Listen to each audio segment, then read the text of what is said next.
बहुत short notice पर आप सब यहाँ पर उत्तर प्रदेश में आए हैं। मैं अपनी पूरी टीम की ओर से आप सबका हृदय से अभिनंदन करता हूँ। पिछले पौने दो घंटे से मैं आप सबकी बात को बहुत धैर्य से सुन रहा था। दोनों चीजें देखने को मुझे मिली, एक तो एक उत्साह, एक उमंग।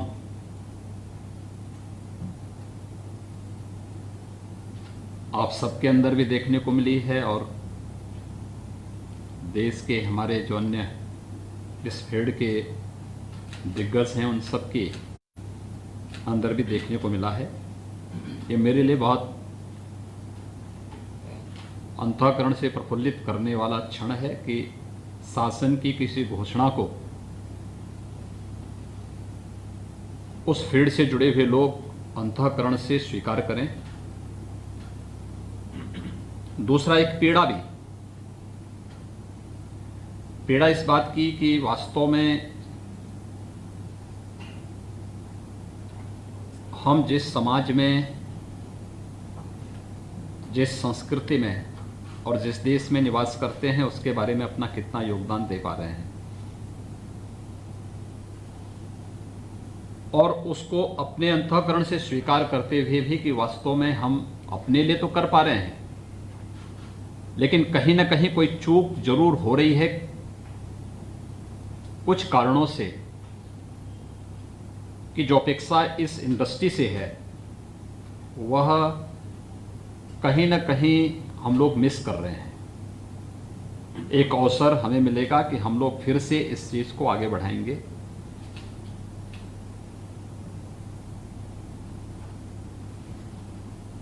उत्तर प्रदेश, हम सब जानते हैं कि आबादी के हिसाब से देश का सबसे बड़ा प्रदेश है।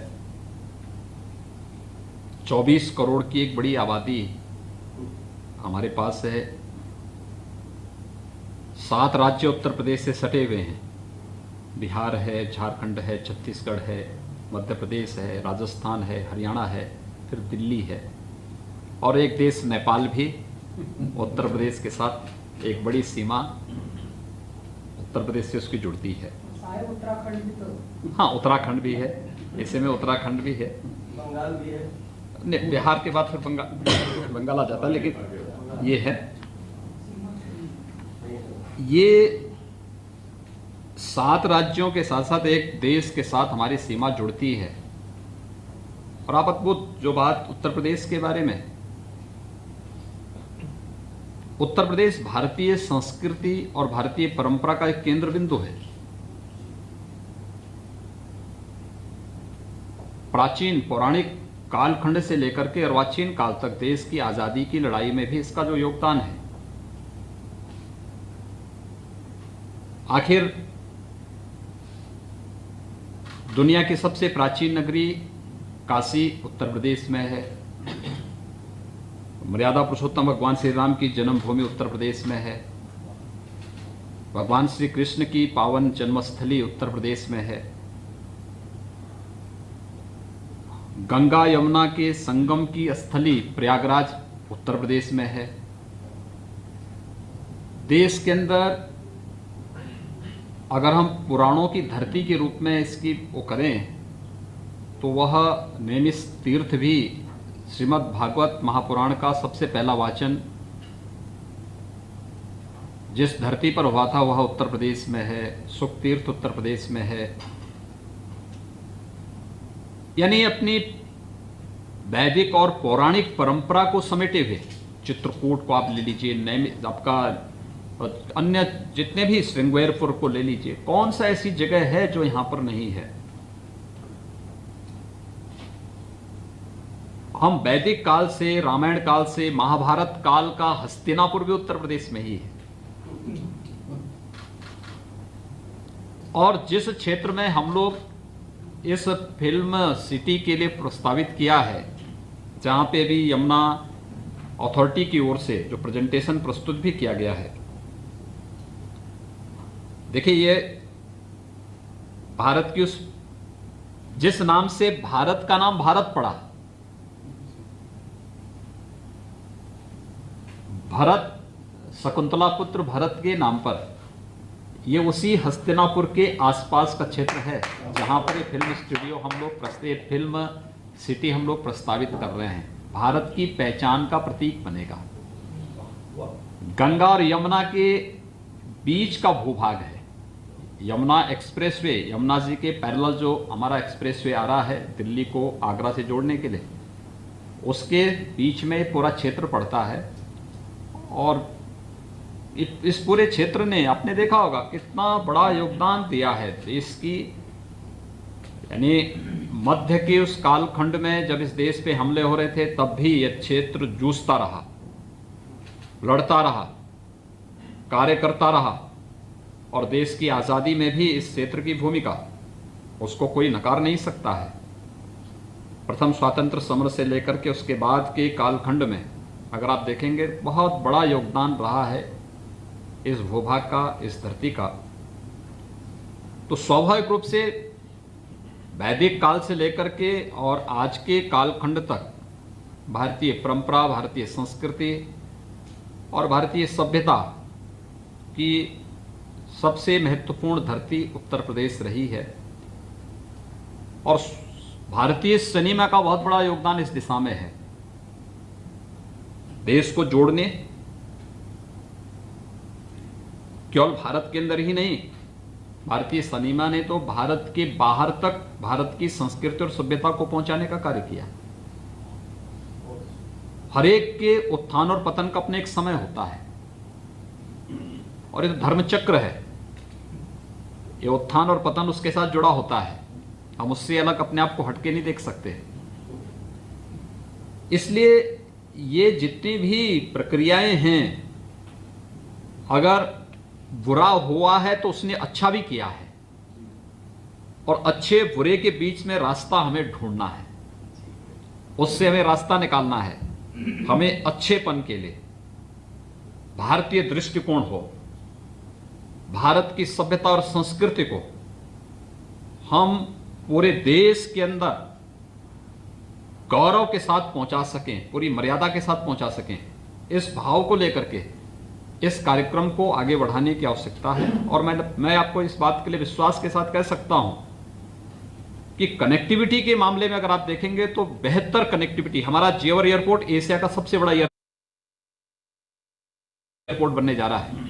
अभी अगले महीने से हम लोग उस पर कार्य प्रारंभ करने जा रहे हैं और 2023 से हमारा प्रयास है कि हम उसको फंक्शनल करेंगे। सबसे बड़ा एशिया का एयरपोर्ट बनेगा, ग्रीनफील्ड एयरपोर्ट, इंटरनेशनल एयरपोर्ट के रूप में हम उसे डेवलप कर रहे हैं। हमारी सारी कार्रवाई पूरी हो चुकी, 5000 एकड़ में वो बन रहा है, बहुत बड़ा एयरपोर्ट बन रहा है। दूसरा, उसकी कनेक्टिविटी जो हम दे रहे हैं, इस कनेक्टिविटी के साथ साथ हमने इंफ्रास्ट्रक्चर के लिए और भी कुछ किया है। हम ये जो पूरा क्षेत्र है, यहाँ पे मेट्रो की भी 4 लेन की कनेक्टिविटी तो अभी भी है, मेट्रो की और भी जो आधुनिक सुविधाएं होंगी इन सब के साथ हम उसको जोड़ने जा रहे हैं। हमने अपनी अथॉरिटी की पूरी बैठक, नोएडा, ग्रेटर नोएडा, यमुना अथॉरिटी, इन सब की बैठकें भी हमने की हैं। ये केवल फिल्म सिटी तक ही सीमित नहीं रहेगा, हम वहाँ पे एक वर्ल्ड क्लास इलेक्ट्रॉनिक सिटी भी देने जा रहे हैं और वर्ल्ड क्लास की एक फाइनेंशियल सिटी भी हम वहाँ पे प्रपोज करने जा रहे हैं, जो हर प्रकार की आर्थिक और वित्तीय गतिविधियों का संचालन वहाँ से कर सके। इस दिशा से भी ये सारी एक्टिविटीज हमारी वहाँ पे प्रारंभ होने जा रही हैं और इसको लेकर के बहुत तीव्र गति से हम लोग अपने कार्यक्रम को आगे बढ़ा रहे हैं। अब आश्चर्य करेंगे, 2017 के पहले उत्तर प्रदेश में हमारे केवल 2 एयरपोर्ट फंक्शनल थे और एक में कभी कभार कोई फ्लाइट आ पाती थी। आज हमारे यहाँ 7 एयरपोर्ट फंक्शनल हैं, 25 पे कार्य चल रहा है। हर एक कोने को हम टच कर रहे हैं। आजमगढ़ को भी हम वायु सेवा के साथ जोड़ रहे हैं। चित्रकूट में हमारा एयरपोर्ट बन रहा है, अयोध्या में हमारा एक बड़ा एयरपोर्ट बन रहा है। इसके साथ ही कुशीनगर में इंटरनेशनल एयरपोर्ट हमारा अगले 1.5-2 महीने में हम उसको फंक्शनल कर देंगे। बुद्ध हम दे रहे हैं दुनिया को, महावीर हम दे रहे हैं दुनिया को, कबीर हम दे रहे हैं दुनिया को। कौन सी ऐसा कालखंड रहा है जब हमने नहीं दिया हो? और गंगा जैसी पवित्र नदी और यमुना जैसी पवित्र नदी भी दुनिया को उत्तर प्रदेश दे रहा है, उत्तर प्रदेश की देन है। कुंभ के आयोजन को आप देखेंगे, यूनेस्को ने अमूर्त मानवता की मूर्त सांस्कृतिक धरोहर के रूप में उसको मान्यता दी। देखिए ना, लोगों की भावनाएं किस प्रकार से परवान चढ़ती हैं। सरकारें उसको एक औपचारिकता बना देती थी। 2013 में कुंभ, महाकुंभ का आयोजन था, पूर्ण कुंभ था। घटनाएं, दुर्घटनाएं, दुर्व्यवस्था, गंदगी, ये सब के पर्याय कुंभ जैसे आयोजन बन गए थे। कुंभ के बारे में हम लोग क्या मानते थे? कुंभ ये मानते थे कि कुंभ में सभी देवी देवता संगम तट पर आकर के स्नान करते हैं। सरकार की कोई व्यवस्था हो ना हो, लेकिन गांव का एक सामान्य गरीब से गरीब व्यक्ति से लेकर के एक हर जिसके पास साधन थे, अपने साधन से, शेष व्यक्ति अपने स्वयं के साधन से, कोई पैदल आ रहा है, कोई ट्रैक्टर से आ रहा है, कोई ट्रेन की छत पे चढ़ करके आ रहा है, कोई ट्रक में बैठ करके आ रहा है, लेकिन संगम में जाकर के स्नान करता था। सुविधा नहीं होती थी। कुंभ के बारे में जब चर्चा की बात आई तो मैं प्रधानमंत्री जी के पास गया। आदरणीय प्रधानमंत्री जी ने कहा कि देखिए, कुंभ को दुनिया के एक यूनिक इवेंट के रूप में प्रस्तुत किया जाना चाहिए। अब तक छवि क्या है? कुंभ का मतलब अव्यवस्था, कुंभ का मतलब गंदगी, कुंभ का मतलब दुर्व्यवस्था, कुंभ का मतलब असुरक्षा। इस छवि को कैसे हम हटाएंगे, इसके बारे में कुछ अध्ययन करके इस पर कार्य योजना तैयार होनी चाहिए। हम लोगों ने कार्य प्रारंभ किया। यद्यपि 2019 में कुंभ जो था वह पूर्ण कुंभ नहीं था, अर्ध कुंभ था, लेकिन हमने नाम बदला। हमने कहा नाम कुंभ होगा। अधूरा हमारे यहां कुछ नहीं होता है। हम आधे में नहीं, पूर्ण में विश्वास करते हैं, और इसलिए कुंभ नाम होगा। कुछ लोगों ने आपत्ति की तो मैंने उनको आमंत्रित किया। मैंने कहा मुझसे बातचीत करो, मैं इसका जवाब दूंगा। और फिर मैंने कहा कि देखिए, हमारे यहां पूर्णता से ही शुरू होती है और पूर्णता में ही समाप्त होता है। ओम पूर्णमदः पूर्णमिदं पूर्णात् पूर्णमुदच्यते, तो पूर्णस्य पूर्णमादाय पूर्णमेवावशिष्यते। मैंने कहा ये है भारत की वास्तविक परंपरा, इसलिए कुंभ कुंभ होगा। आप इसको महाकुंभ कर सकते हैं बाद में, लेकिन अभी कुंभ होगा, और कुंभ को हम इसी रूप में प्रस्तुत करेंगे। फिर हम लोगों ने कुंभ का पहली बार, देखिए हजारों वर्षों के इतिहास में पहली बार कुंभ का एक लोगो होना चाहिए। लोगो क्या होगा? हम लोगों ने लोगो को उसी रूप में प्रस्तुत किया। कुंभ के पीछे का उद्देश्य क्या? हमने प्रसून जोशी जी को भी बुलाया था। हमने उनको थॉट दिया। हमने कभी कुंभ का मतलब प्रयागराज में हो रहा है तो गंगा और यमुना का संगम हो, अमृत कलश वहां पे उतरता हुआ दिखाई दे रहा हो। हम उसको किस रूप में प्रस्तुत करते हैं, इस रूप में इसको हमें आगे बढ़ाना चाहिए। और फिर हम उसको प्रचार के एक माध्यम के रूप में लें। हमें स्वच्छ कुंभ देना है, हमें सुरक्षित कुंभ देना है, लेकिन हमें टेक्नोलॉजी को अपनाने में परहेज नहीं करना है। हम अपने पीछे पिछड़ेपन का थप्पा नहीं लगाना चाहते। हम भारतीय हैं, इस पर हमें गौरव की अनुभूति होनी चाहिए, लेकिन हम टेक्नोलॉजी को अपना करके उसको बेहतर करेंगे। अब आश्चर्य करेंगे, लोग मुझसे कहते थे कुंभ में इतनी बड़ी तैयारी आप कर रहे हैं, इलेक्शन के ठीक पहले ही आयोजन हो रहा है, और कोई घटना हो गई तो क्या होगा? मैंने कहा आप ये सोचते क्यों घटना होगी? भाई हम फुल प्रूफ व्यवस्था दे रहे हैं।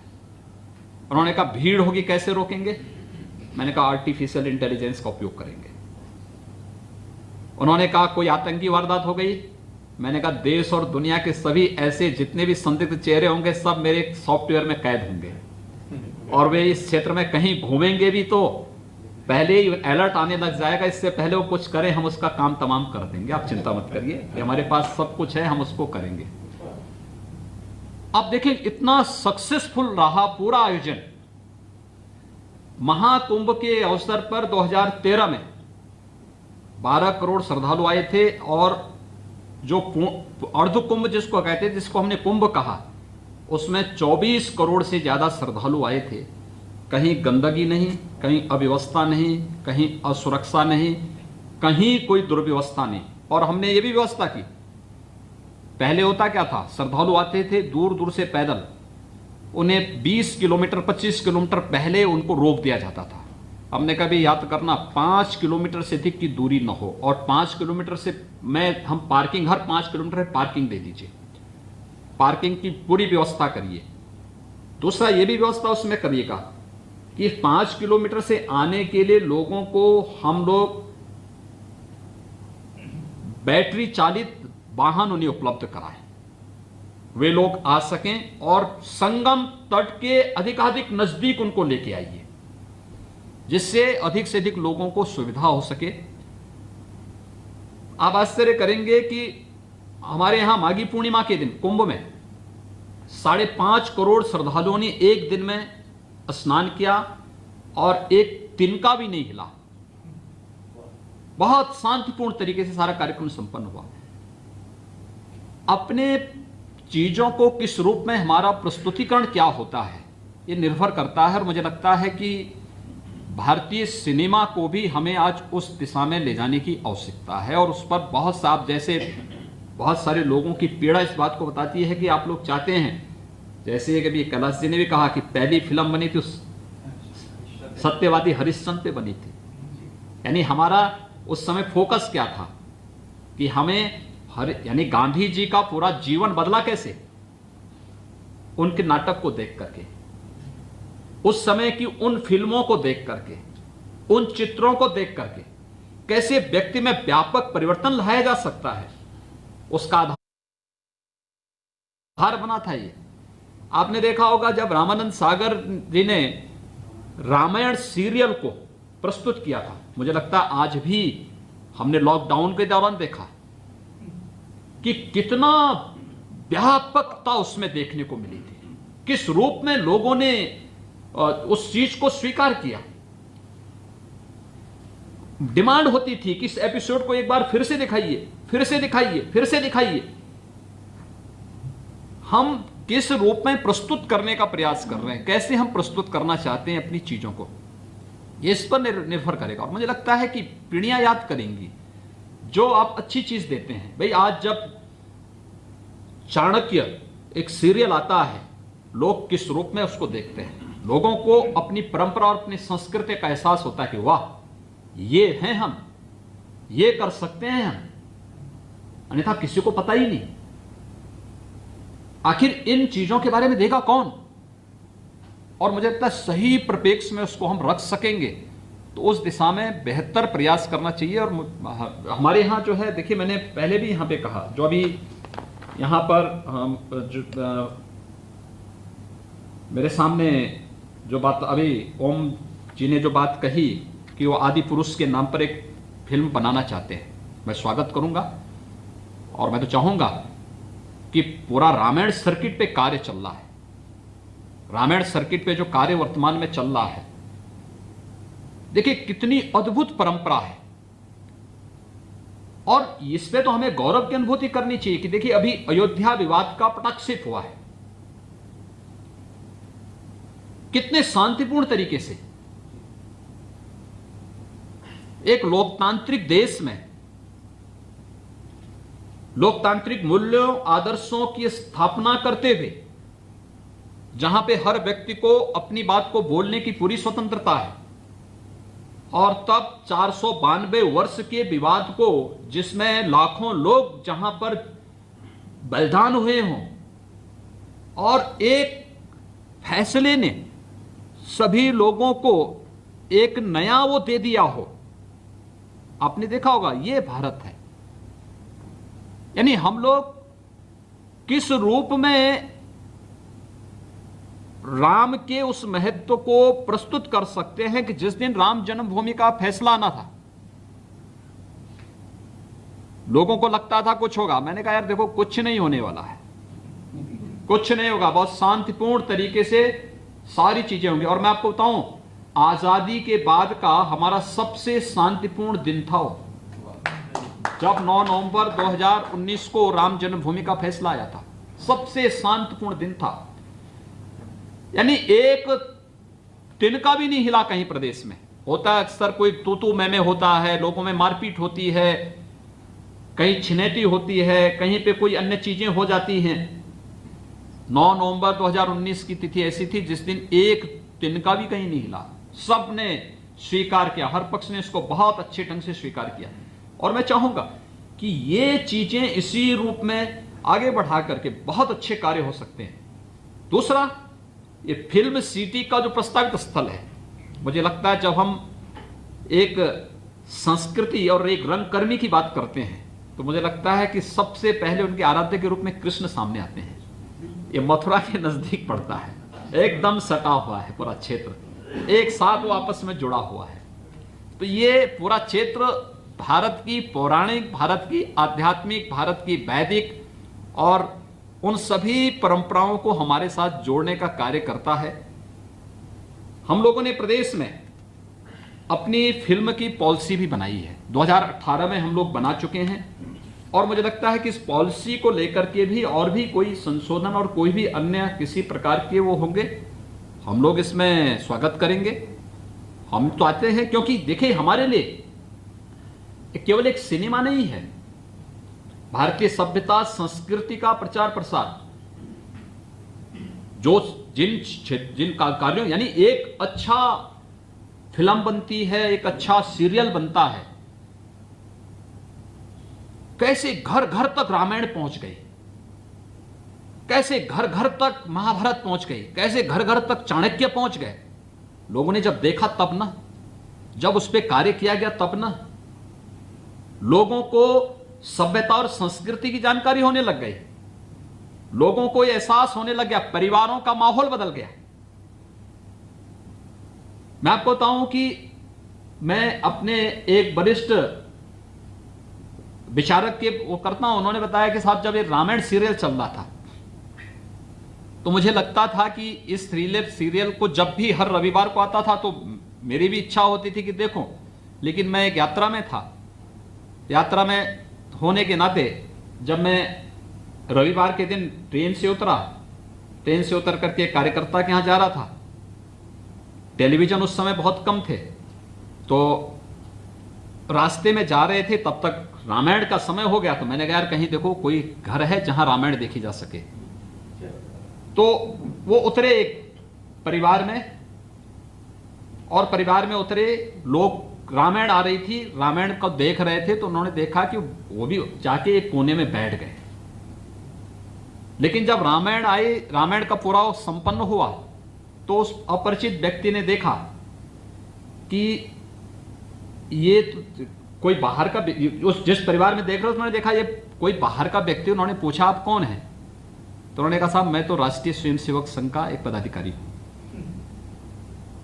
और वो घर था एक मुस्लिम का, एक मुस्लिम के घर में रामायण दिखाई जा रही है और देखने वालों में राष्ट्रीय स्वयंसेवक संघ का शीर्ष पदाधिकारी भी बैठा है। तो चाय लेके आया, उन्होंने कहा आप चाय लीजिए, उन्होंने कहा चाय ले लेंगे। कहा हमारे घर में पीने में कोई आपको कोई दिक्कत तो नहीं? अरे कोई दिक्कत नहीं, आपको जब रामायण देखने में कोई दिक्कत नहीं तो हमें चाय पीने में कौन दिक्कत है? लेकिन उन्होंने कहा, एक बात उन्होंने पूछी, उन्होंने कहा मुझे एक बात बताओ कि आप मुस्लिम हैं, अयोध्या में राम मंदिर का आंदोलन चल रहा है, लेकिन राम की इस गाथा को रामायण के माध्यम से आपके घर में टेलीविजन के माध्यम से दिखाया जा रहा है, क्या कारण है? उन्होंने कहा साहब क्या बात कर रहे हैं आप, रामायण, जब से हमारे घर में रामायण का ये सीरियल हम दिखा रहे हैं तब से हमारे घर का पूरा परिदृश्य बदल गया है। जो विवाद थे, भाई भाई का विवाद था, परिवार में पति पत्नी का विवाद होता था, जो आपसी एक द्वंद्व हमेशा रहता था, वो तब से पूरा समाप्त हो गया है। क्योंकि उन रिश्तों को, उन परंपराओं, क्योंकि आखिर हमारी उपासना विधि कुछ भी होगी, लेकिन हमारा जीन्स तो वही है जो चला आ रहा है लाखों वर्षों से, हजारों वर्षों से। वह कोई क्षेत्र हो, कोई जाति हो, कोई मत हो, कोई मजहब हो, कोई संप्रदाय हो, यह तो एक उपासना विधि है, एक सामान्य व्यवस्था को संचालन करने के लिए बनाई गई एक व्यवस्था है। लेकिन जीन्स तो हमारा वही है। जब राम की बात होगी, कृष्ण की बात होगी, शंकर की बात होगी, भारत की किसी भी आध्यात्मिक परंपरा की बात होगी, तो हम उसके साथ जुड़ते हुए दिखाई देंगे। और यह हर एक भारतीयता को ये प्रभावित करता है और वो चीजें हम लोग हर स्तर पर देखते हैं। मैं चाहूंगा कि इस कार्यक्रम को बहुत अच्छे ढंग से, आज एक तो आप सभी यहां पर आए और एक बड़ी मात्रा में हमारे साथ जूम पर भी जुड़े हैं, काफी लोग जुड़े हैं। यहां पर जो हमारे साथ में जुड़े हैं, शैलेश सिंह जी, श्री विजेंद्र प्रसाद जी, श्री अशोक पंडित जी, श्री कैलाश खैर जी, श्री मनोज जोशी जी, श्री नितिन देसाई जी, श्री विनोद बच्चन जी, श्री अनूप जलोटा जी, श्री उदित नारायण जी, श्री पद्म कुमार जी, श्री संदीप सिंह जी। इसके अलावा हमारे साथ में जिन लोगों ने जूम के साथ भी यहां पर जुड़े हैं, खासतौर पर परेश रावल जी जुड़े, सतीश कौशिक जी जुड़े हैं, श्रीमती सौंदर्या रजनीकांत जी जुड़ी हैं, विवेक अग्निहोत्री जी, अनुपम खेर जी, नीरज पांडे जी, डेविड धवन जी, सुभाष घई जी, सिरक पटेल जी, भूषण कुमार जी, चंद्र प्रकाश द्विवेदी जी, राज सांडियन जी, विशाल चतुर्वेदी जी, प्रियदर्शन जी, महावीर प्रसाद जी, महावीर जैन जी, न्यू जर्सी से श्रीमती अनामिका श्रीवास्तव जी, मुराद अली जी, ओम रावत जी, मनोज जी, दीपक दलवी जी, ये सभी लोग जुड़े हैं और रवि किशन जी भी इसके साथ जुड़े हैं। मैं एक तो आप सभी को अपना समय निकालने के लिए हृदय से मैं धन्यवाद देता हूं। उत्तर प्रदेश सरकार की तरफ से आभार भी व्यक्त करता हूं, क्योंकि आप सब हमारी धरोहर है, संस्कृति और भारतीय परंपरा को एक मंच देकर के आने वाली पीढ़ी तक पहुंचा रहे हैं। सामान्य व्यक्ति ग्रंथ नहीं देख सकता है, सामान्य व्यक्ति इतिहास के पन्नों को पलट नहीं सकता है। वो ठीक है, उसको कोई एग्जाम पास करनी हो तब तो देखता है, नहीं देखता। लेकिन एक सिनेमा के माध्यम से आप उसको हमेशा के लिए उसके मानस पे इस बात को रख देते हैं, उसको हमेशा के लिए उसके साथ जोड़ देते हैं। तो ये एक बहुत बड़ा कार्य इस पर आपने ये किया है, इसके माध्यम से आप कर रहे हैं। और आज यहाँ पे आपने जो उत्साह दिखाया है, इसमें एक तो मुझे लगता है उत्तर प्रदेश में बहुत पोटेंशियल है। देखिए, हिंदी तो यहाँ की एक सामान्य बोलचाल की भाषा है, लेकिन 4 बोलियां यहाँ पे है। पूरब में आप जाएंगे भोजपुरी, मध्य में आप आएंगे अवधी, पश्चिम में आप जाएंगे ब्रज है, इधर आप जाएंगे बुंदेलखंडी है। तो ये 4 तो हमारी बोलियां यहीं पे हैं, उत्तर प्रदेश में ही हैं, और बहुत पोटेंशियल है इसमें, बहुत वो है। राजस्थानी हमसे जुड़ी हुई है, हरियाणवी हमसे जुड़ी हुई है। इसी प्रकार से आप देखेंगे तो हर एक स्तर पर कहीं ना कहीं छत्तीसगढ़ी है, उधर जो है झारखंडी है, सभी एक दूसरे के साथ जोड़ करके हम लोग बहुत मजबूती के साथ इस कार्यक्रम को आगे बढ़ा सकते हैं। और एक भारतीय सिनेमा को एक नया मंच मिलना चाहिए, इस समय की आवश्यकता है।